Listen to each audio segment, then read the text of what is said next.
This is Heated Conversation on Sports Radio 610. Oh man, and the conversation is good. I must say that again, Dwight. I must thank you for coming on the show, being a part of this. Spit some knowledge, letting these young people out here know exactly what's going on. We was talking about before we went into the break, as far as kids not putting themselves in position for something to happen to them, and that's my thing, because I was one of those kids once upon a time. Just say, for instance, I went and stole something from Target, and I'm running out the door, and the security is chasing me down. And if I would have got bang, I got shot. Just say, for instance, I got shot in the back or whatever, and I went down. I'm dead. Whose fault is it? Of course, it's the security guard's fault. But is it my fault as well? Do I take some blame and some responsibility for that? I think with our youth, I think, like yourself, you had a great father and a great mother teaching you those things and what not to do's. I think that is perhaps the biggest, one of the biggest problems that we have in America. Our mothers and fathers not being there to take care of their kids and raise them properly. What's your thoughts on that? I think the biggest thing is understanding authority, and in our society today, there's a lot of kids who just grow up with single moms, and they don't have that father figure or somebody where they have to respect and show authority, that shows them authority. And, when they see those cops or when they're at school and they have, the coach or whatever male it is, jumping down their throat is what they would say. They always jumping down my throat. But if they had that authority, they would understand that this person is only trying to make them better. And, in different situations, it doesn't have to be the Mike Brown or the Chris Gardner situation.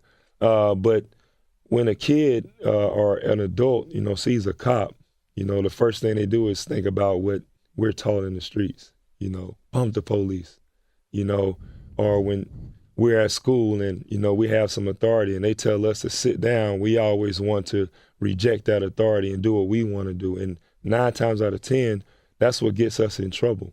And, we have to be able to teach the younger generation how to respect authority, respect their elders, because 9 times out of 10, we don't respect them. Yeah. We see them and we say, well, they don't know nothing. They're old. They're not hip. So we got to show them the right way. And I like some of the programs that, like the NAACP are doing, where they would have cops go into the different communities and show people how it's like to be a cop, how they would have to actually get out the car and go to a window, and you never know what's going to happen. And then I think it has to be the flip side of where we can show, how we grow up and what we deal with, so people can understand. And I think the reason why a lot of things happen in our society is because we don't understand each other. And that's why there's hate. That's why there's crimes. And that's why there's fear, because there's no understanding. And I can always relate it back to basketball, because a lot of people hate that I left Orlando and hate that I left the Lakers because they don't understand what's going on. So there's that hate that they would have for me because they don't understand. But if they would understand, or if they took the time, just like in our society, if we took the time to understand each other, we'll be in a much better place. Yeah. I understand exactly where you're coming from. Please, thank you, yes, ma'am, no, sir. Those things is, what got me through life. I quit school, in the 12th grade. And but I got in trouble. I went to prison. And I remember my mother telling me those things, how far those little bitty things can take you in life. And I applied them one day, and they worked. I was like, wow, this stuff actually works. You know what I mean? So Mom did know exactly what she was talking about. But on the other hand, as well, I deal with a lot of young people. And the one thing that I think I get from them is they feel like they're not respected by a lot of older people. They feel like they're talked down to a lot of times, and actually I think that's true. I think we as adults, we have to figure out how to go down to the level of the youth, opposed to trying to let them come up to our level. I think we have to for me, I've walked in their shoes. I know what it's like to have rats and roaches. I know what it's like, to not knowing where the next meal is going to come from.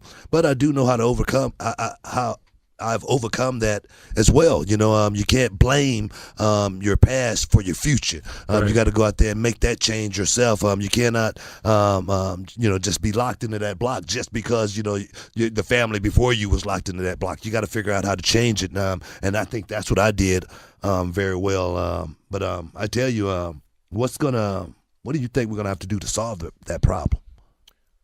I think in order to solve the different problems that we have, at first we have to change ourselves. And once kids can see the change in the adults and how we handle situations, then maybe they'll want to change.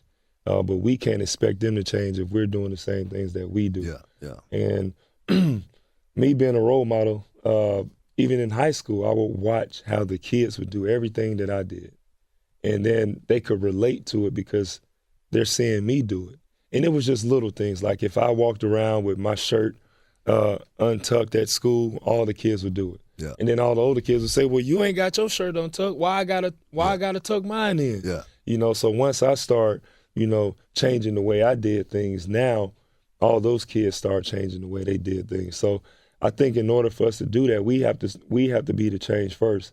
And then we can talk to those kids. And, even though we didn't have the same kind of background, because I didn't grow up with everything. Yeah. I didn't have a lot of stuff growing up, but I never complained. Yeah. Quick story, my dad, I only had 2 pair of shoes growing up. It was some Pro Wings. They cost $10. Mm-hmm. I wore them until I had holes in the bottom of it. Payless specials. Yes, and my dad said, Dwight, if you're faithful over these 2 shoes, if you're faithful over the little things, God will bless you with much more than you can ever handle. So I was faithful for those shoes about 5-6 years. It was the only shoes I had. Next thing I know, I had all type of Jordans. I had every Adidas in the book, and I ended up getting a big Adidas deal where I've never had to, purchase shoes ever, in life. Yeah, and that was just me being faithful over the small things that I had and never complaining about my situation, but trying to make the situation better. Yeah. You never miss what you never had. That's what I always say when I was growing up. But it's time. It's time, Book. It's time for the heat seat. Are you ready? Are you ready to be put in? You know what that is. What? And you dig it, sucker? Yeah, I got to put you on the heat seat. I got a couple of questions that I've been wanting to ask. Warm up, stretch it out. And I'm going to get right into it. We got about 5 minutes left on the show.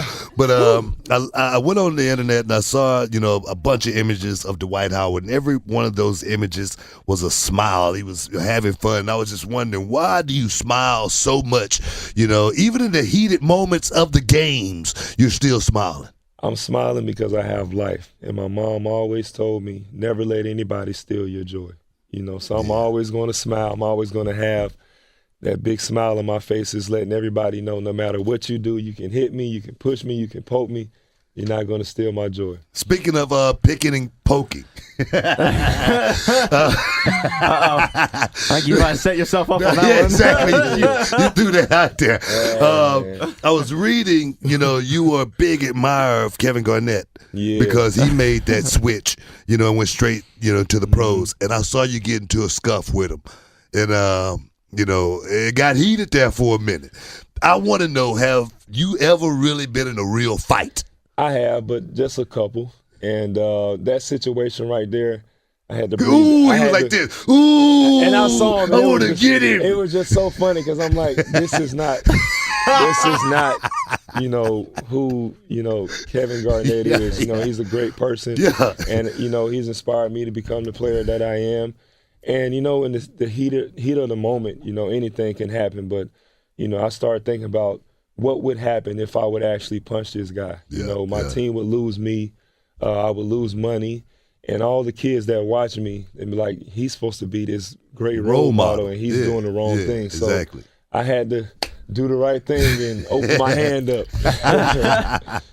Hey man, I totally understand that. Like I said, I was one of those fans of the old school guys. Malone. Kareem, Hakeem Olajuwon. Guys who went out there and scrapped a little bit. Twitter question. I know you got one Twitter question. We real got a quick. Twitter question. People said after the game is over, after you're done with your time in the league, you have any interest in getting into acting?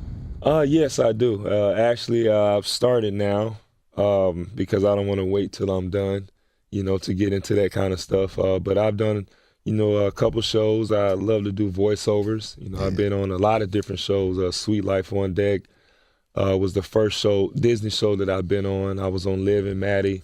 I was this guy named Rock Callahan for Kick Butowski. Mm-hmm. I've done a lot of different things. So, I love acting. I love being in front of the camera, and I love entertaining. So maybe one day I'll be a comedian.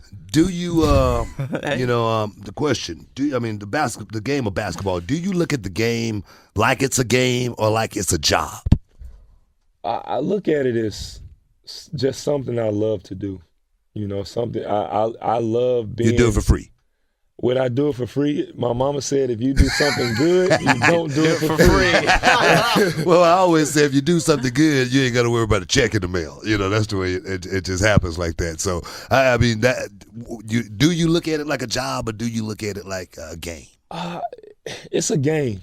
I look at it as a game, but I just enjoy just being on the floor. It's like my sanctuary. Like when everything else is going wrong in life, that was my escape. That was the place where I can go and just be myself, have a good time, laugh, dance, joke, dunk on somebody and point at them, or do the nay-nay, after I hit a free throw. So, I just enjoy being on the floor. Yeah, I was a break dancer. I was that kid. When I wanted to escape, I'd go to the park, with the cardboard box under the with the ghetto blaster, beatbox on the shoulder, get out there, I just turned 50. I know you just turned 50, man. I feel good. Don't I look good? Man. You look good for 50, bro. I have zero gray hair. You know got what I mean? a couple. I saw maybe one or two.